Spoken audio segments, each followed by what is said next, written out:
அஸ்ஸலாமு அலைக்கும் வரஹ்மத்துல்லாஹி வபரகாத்துஹு. அஊது பில்லாஹி மினஷ் ஷைத்தானிர் ரஜீம். பிஸ்மில்லாஹிர் ரஹ்மானிர் ரஹீம். அல்லாஹுடைய தூதர் ஸல்லல்லாஹு அலைஹி வஸல்லம் அவங்க நமக்கு தினம்தோறும் ஓத வேண்டிய துஆக்களை கற்றுத்தராங்க.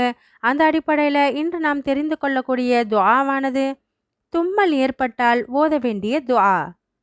தும்மல் என்பது அல்லாஹுடைய மிகப்பெரிய அருள்.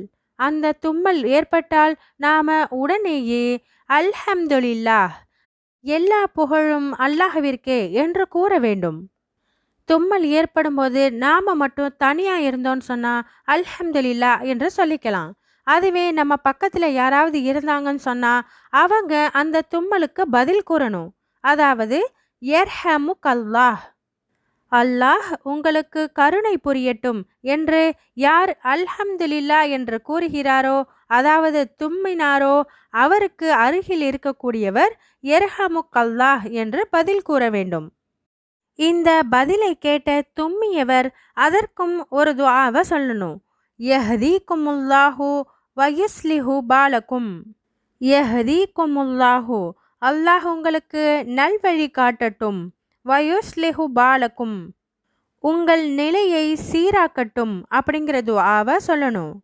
ஆக நமக்கு தும்மல் ஏற்பட்டா நாம தும்மிய பிறகு அல்ஹம்துலில்லாஹ் அப்படின்னு சொல்லணும். நம்ம பக்கத்துல யாராவது இருந்தாங்கன்னா அந்த தும்மலை கேட்ட அவங்க யர்ஹமுக்கல்லாஹ் அப்படின்னு பதில் சொல்லணும். அப்படி அந்த பதிலை கேட்ட பிறகு யார் ஒருத்தர் தும்மினாரோ அவர் யஹ்தீகுமுல்லாஹு வயுஸ்லிஹு பாலக்கும் அப்படிங்கிறத சொல்லணும். இது புகாரியில 6224வது ஹதீஸாக இடம்பெற்றிருக்கு. நாம நினைக்கலாம், தும்மனா இந்த துஆக்களை கண்டிப்பா சொல்லணுமா அப்படின்னு சொல்லி. இது எந்த அளவுக்கு முக்கியம்னு சொன்னா, நபி அவங்க சொல்லும்போது ஒரு முஸ்லிம் இன்னொரு முஸ்லிமுக்கு செய்ய வேண்டிய கடமைகள் 5. அந்த 5 விஷயங்கள்ல இதுவும் ஒன்று. அதாவது ஒரு மனிதருக்கு தும்மல் ஏற்பட்டால் அவருக்கு பதில் கூறுவது ஒரு முஸ்லிமின் கடமை அப்படின்னே சொல்லியிருக்காங்க. எனவே தும்மல் ஏற்பட்டா நாமும் அல்ஹம்துலில்லான்னு சொல்லணும். நம்ம பக்கத்தில் இருக்கவங்களும் அதற்கு பதில் சொல்லணும். இன்ஷா அல்லாஹ் வரக்கூடிய நாட்களில் வேறொரு துஆவில் சந்திப்போம். அஸ்ஸலாமு அலைக்கும் வரஹ்மத்துல்லாஹி வபரகாத்துஹு.